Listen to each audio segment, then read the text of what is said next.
Then we have the return of Tai Tuivasa. He's taking on Tallison Teixeira. And it's funny because when I broke down this fight, which I'm about to get to, I, in my head, felt like Tai's been out for years, plural. But he's not. It's been like a year. He has not been out that long. It just felt like he's been gone forever because they keep showing us clips. And he's fat as shit. Like, fat. Like, you would, if you saw him in an electric scooter at Disney, you wouldn't think twice. You'd be like, yeah, that checks out. Fat dude in a scooter at Disney. Like, he's big. Actually, not maybe. He has to lose weight for this fight because he was well over the limit.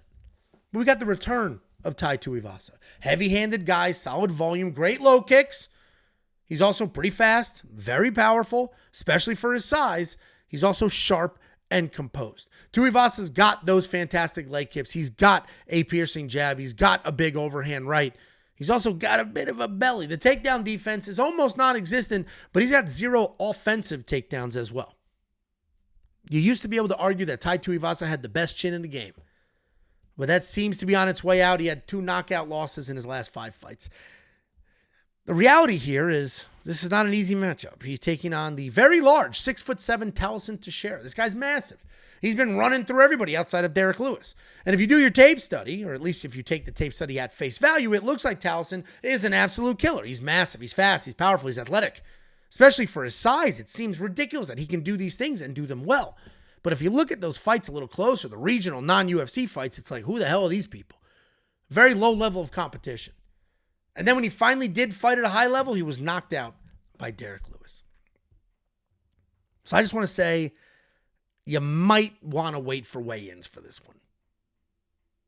Especially if you're going to place a bet. Because the reality is, we don't know how fat Tai Tuivasa is going to be, and that is definitely a factor here. That big bastard was enormous just a few months ago. And now I'm supposed to sit here and expect that he shows up after losing anywhere from 50 to 100 pounds, no exaggeration, and just starts slinging leather? If this was normal Tai, who hasn't been gaining weight and opening breweries, I would focus on the skills. I'd talk about his chin. We would talk through the game plan.